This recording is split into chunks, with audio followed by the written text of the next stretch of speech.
Bonjour à tous, j'espère que vous avez passé une excellente semaine et que si jamais vous avez un coup de fatigue ou autre, passez un bon moment avec nous, ça va vous détendre. Aujourd'hui, on va aborder le sujet de la sagesse avec le pasteur Philippe Leduc. Bonjour Philippe. Bonjour Nafi. Ça va ? Très bien et toi ? Ça va, t'as passé une bonne semaine ? Oui. Et avec le pasteur Pascal Rodet. Comment vas-tu Pascal ? Bien, merci. Bien, pas trop fatigué ? Un petit peu, mais hein. La sagesse voudrait que justement on aille un peu se reposer, mais c'est pas encore. Je suis complètement d'accord avec toi.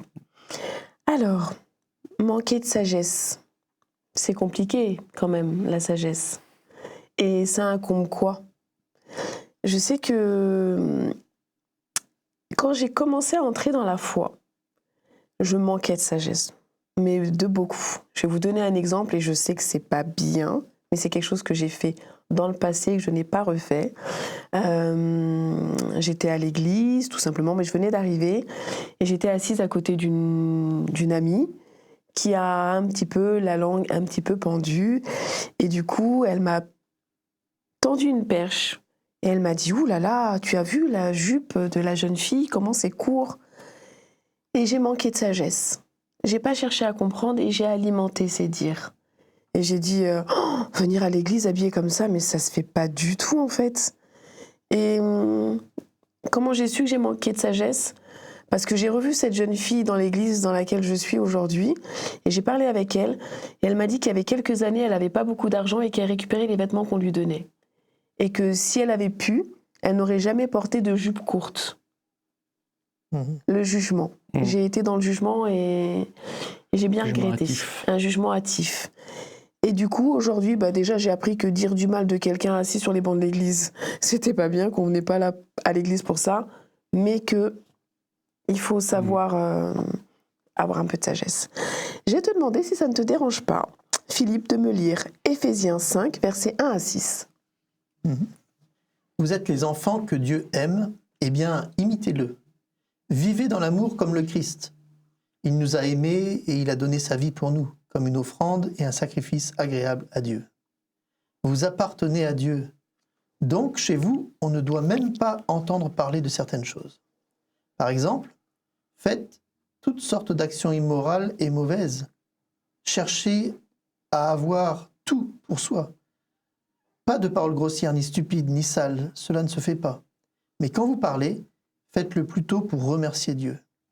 Vous devez savoir ceci, ceux qui mènent une vie immorale ou mauvaise ne participeront pas au royaume du Christ et de Dieu. Les gens qui veulent tout pour eux n'y participeront pas non plus. En effet, tout vouloir pour soi, c'est une façon d'adorer les faux dieux. Personne ne doit vous tromper avec des paroles creuses. À cause de tout cela, la colère de Dieu vient sur les gens qui refusent de lui obéir. Alors déjà, je ne savais pas que Dieu pouvait se mettre en colère contre nous. Mais il se met en colère uniquement si on n'obéit pas à ses commandements. Alors quand on pense colère, on pense tout de suite à quelqu'un qui ne nous aime pas et qui se met en colère. Mais il y a des colères qui viennent comme un parent se met en colère contre son enfant parce que il sait que c'est important. Ça fait partie de l'éducation. Alors je dis pas qu'il faut taper, mais une colère c'est quelque chose de fort, d'intense en effet, et qui fait réagir la personne. Parce que quand on voit quelqu'un qui est en colère, on est un peu choqué, interloqué. Notre attention est tout de suite mise en avant. Donc ça fait partie de l'éducation. Si les parents ne disaient rien à leurs enfants, les laissaient tout le temps faire des choses, l'enfant ne saurait pas dans quel monde il vit et qu'est-ce qu'il est bon de faire et pas bon de faire. Donc il y a ce qu'on appelle des saines colères, celles qui sont là pour éduquer et pas pour amoindrir la personne. Merci. Pascal, au-delà de la colère, désobéir, on sait que c'est pas faire preuve de sagesse. Il n'y a pas besoin de sortir de Saint-Cyr pour ça. Mais est-ce qu'on peut le faire sciemment ou inconsciemment ? Je pense qu'il y a les deux, quelque part. On peut le faire inconsciemment parce que voilà, ça nous a échappé et il y a quelque chose que j'ai fait qui ne se fait pas. Alors, le basique, je passe devant ma grand-mère et j'oublie de lui dire bonjour ou de lui faire un bisou, là, je sais que ça ne va pas le faire. Mais c'est inconsciemment dans le sens où j'étais dans d'autres pensées. Après, il y a ceux qui le font délibérément. Et là, c'est plus délicat. Hein. C'est à un moment donné se dire « Ah ouais, mais je suis en retard, il faut que je fonce avec ma voiture. Même si je vais dépasser la limitation de vitesse, allez, j'y vais. » Oui, mais là, c'est délibéré, raisonné. Mais s'il arrive un problème, un accident, là, j'ai quand même causé, suite à une manque de sagesse de ma part et de réflexion, un accident.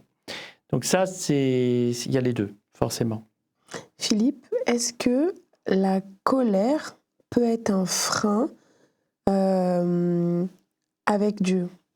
Si moi, je me mets en colère? Oui. Dieu m'encourage à être vrai avec lui.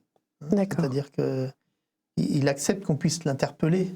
Dieu va nous dire, tu peux crier à moi. Je préfère quelqu'un qui a du caractère, qui dit les choses, plutôt que quelqu'un qui n'ose pas. Hein. C'est quand on a une relation franche avec quelqu'un, qu'on ose lui dire des choses, que ça avance. Hein. Donc Dieu n'est pas contre le débat, de pouvoir parler, échanger, on peut pleurer, on peut l'interpeller, voilà. Ça veut dire qu'il y a de la vie. Hein. Donc Dieu n'est pas contre cela. Après, il ne faut pas juste s'arrêter à cela. Une fois qu'on a exprimé ce qu'on a sur le cœur, il faut passer au temps d'écoute. Donc un temps de silence. Qu'est-ce que Dieu me dit ensuite? Comment Dieu va répondre à ma colère? Et la plupart du temps, Dieu va réussir à m'apaiser parce qu'il va me faire entrer dans une autre sphère. Voilà. J'avais une vue à court terme, lui me fait voir autre chose. Me fait comprendre des choses que je n'avais pas compris. Ça va m'apaiser. Donc il est à la source de mon apaisement. De mon apaisement. Pascal, j'ai lu quelque part, je me souviens plus où, c'était dans un livre, je crois que c'était dans le Signe des Temps, c'était dans un article que j'ai lu, il disait que Dieu, la seule prière à laquelle il était obligé, pas obligé, mais de dire oui, c'est si on lui demandait de la sagesse. Si on prie et qu'on demande à Dieu de la sagesse, est-ce qu'il va nous la donner obligatoirement? Je crois que oui. En tous les cas, c'est arrivé à une personne dans la Bible à qui il a été accordé beaucoup de sagesse, c'est Salomon. Et c'est lui qui l'a demandé en prière. Moi, je crois que c'est la base d'une bonne relation avec Dieu et avec les autres, la sagesse. Donc forcément, Dieu va être toujours à l'écoute de cette demande. C'est important. Alors, pour en revenir un peu à l'histoire de la colère, c'est normal qu'on soit en colère. Devant une injustice, on ne peut être que en colère. Oui. Devant quelqu'un qui est mort par accident ou même quelqu'un que l'on a tué, c'est normal qu'on soit en colère. Donc la colère est normale. La façon qu'on l'exprime peut être différente. Si elle est démesurée par rapport à ce qu'a été la raison de la colère, ben là c'est la sagesse qui a manqué en disant attention, là, où est-ce que tu t'en vas, Pascal? Calme-toi. Ça rejoint ce que disait Philippe. Faut demander à Dieu cette nécessité de se dire attends, Seigneur, là ça va pas là. Tu vois dans quel état je suis là. Hein, il faut. Et ça arrive à tout le monde.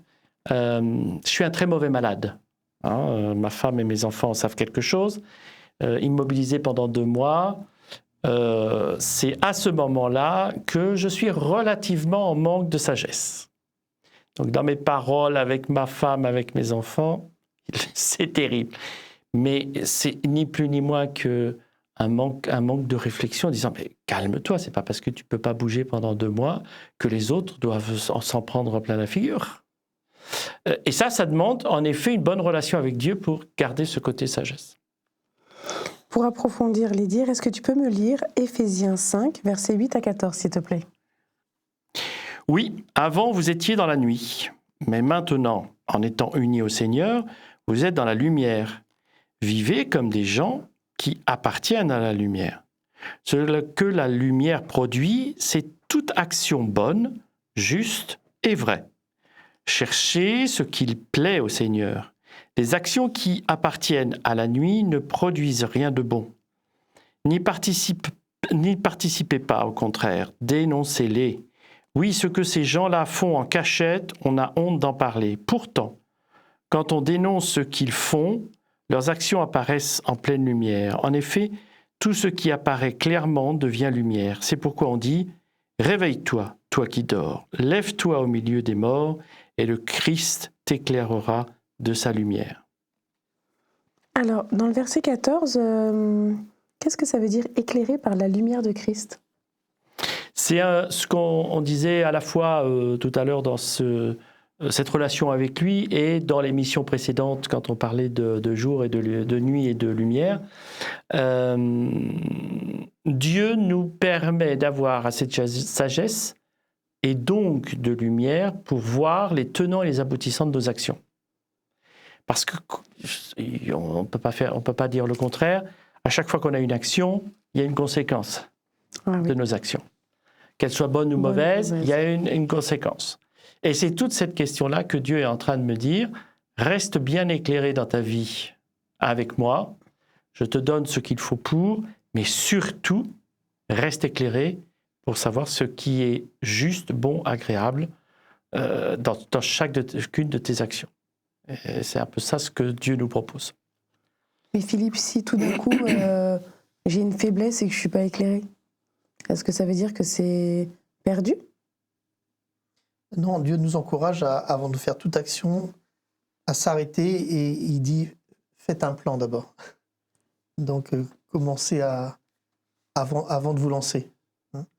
C'est comme quelqu'un qui veut bâtir une maison.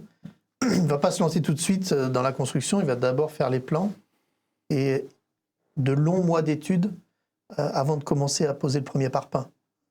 De la même manière, Dieu nous dit, la sagesse, c'est aussi de prendre le temps de ne pas réagir, mais d'agir. Quand on est dans la réaction, c'est quand on se précipite. On ne prend pas le temps de réflexion. Et c'est souvent là qu'on fait des erreurs. Est-ce que la sagesse est accompagnée, du coup, obligatoirement de la patience ? Ça fait partie, oui. Ça en fait partie. Ouais. Et quels sont les autres critères qu'on pourrait rajouter ? Patience ? Mesure, je dirais. Ça, c'est le père qui parle. Quand il y a une bêtise de faite par un de mes gamins, enfin, qui sont plus gamins maintenant, mais qu'il faisait, ok, on va parler de ce qu'il y a, mais surtout, bien mesurer la réaction que je dois avoir. Donc, la mesure, la patience, et en aurait-il un dernier, un troisième ? Après, il faut se laisser inspirer ce que Dieu va me dire, hein, parce que comment je vais répondre à ce que je vois là. J'ai différentes manières de répondre. Oui. Certaines vont être constructives, d'autres vont casser l'autre. Alors, je suis là pour l'aider. Et puis, il y a aussi un élément, ça dépend beaucoup des tempéraments des uns et des autres. Je vois qu'il y a un élément auquel je verrai dans la sagesse, c'est l'attention que je peux porter aux autres. Une parole de bienveillance, etc. Mais ça implique que mon caractère soit plutôt extraverti, ou en tous les cas que je suis sensible aux personnes de l'extérieur. Mais oui, moi je trouve que ça fait partie aussi de la nécessité dans une sagesse. Du coup, vous êtes pasteurs tous les deux. Au cours de votre ministère, est-ce que vous avez vu des transformations réelles, que ce soit dans les personnes qui vous entourent, avec les personnes que vous avez suivies un exemple, moi je me suis mariée, je pense ne pas être la même femme il y a 25 ans qu'aujourd'hui. Il y a forcément eu des transformations qui se sont faites. Vous avez eu des bonnes ou des mauvaises transformations ? Il n'y a que des bonnes. Il n'y a que des bonnes. Du coup, non, j'ai le souvenir de quelqu'un, une jeune, qui est venue me voir une fois, qui m'a expliqué son parcours. Une jeune qui avait grandi dans l'église et puis qui s'en était détournée pendant plusieurs années, qui avait voulu faire sa vie, faire ses expériences, etc. Un petit peu, voilà. Et le jour où elle est venue me voir, elle m'a dit, voilà, j'ai fait ces expériences, maintenant j'en suis revenu et je me rends compte que voilà, ma vraie place, elle est ici avec Dieu et pas ailleurs. Et ça m'a touché parce que voilà, oui, c'est touchant. C'était un parcours assez intéressant. Comme tu parlais du jugement tout à l'heure, on peut facilement juger les gens, on ne se rend pas compte, peut-être ils sont en train de vivre, pendant qu'on est en train de juger, ils sont en train de vivre une expérience formidable qui va les ramener vers Dieu après. Mais elles ont parfois besoin de vivre ce temps-là, de se faire leur propre expérience. En tout cas, pour cette personne, c'était cela. Et quand elle est venue vers moi, elle voulait se faire baptiser et puis démarrer une nouvelle vie avec une nouvelle perspective. C'est une belle histoire. Et toi, Pascal? Alors, il y a plusieurs expériences dans ce domaine, oui, en effet. J'en ai en tête une personne qui a pas mal souffert suite à des difficultés de famille, et en particulier la perte d'un mari. Et ça a toujours été très, très compliqué. Très tôt, se retrouver veuve avec 2 enfants, c'est pas simple. Une certaine colère, quand même, et qui est légitime. Hein. Et ça lui a permis, parce qu'elle connaissait un peu la Bible et Dieu, mais ça lui a permis de reprendre, j'ai envie de dire du début, sa relation avec Dieu, après avoir passé des moments très compliqués de colère, de rancœur, etc. Et une transformation qui est assez impressionnante en disant maintenant, oui, ça fait partie du péché, des difficultés, la mort, elle vient, mais voilà, il propose de continuer à vivre, à apporter aussi du bien autour. Et c'est un cadeau que je veux continuer à offrir à ceux qui sont autour de moi. Et j'ai trouvé ça très, très fort, très sympathique. Merci d'avoir partagé ces expériences avec nous. Merci d'avoir regardé ou écouté. On vous souhaite de passer une excellente semaine et avec sagesse de préférence. Bonne semaine à tous.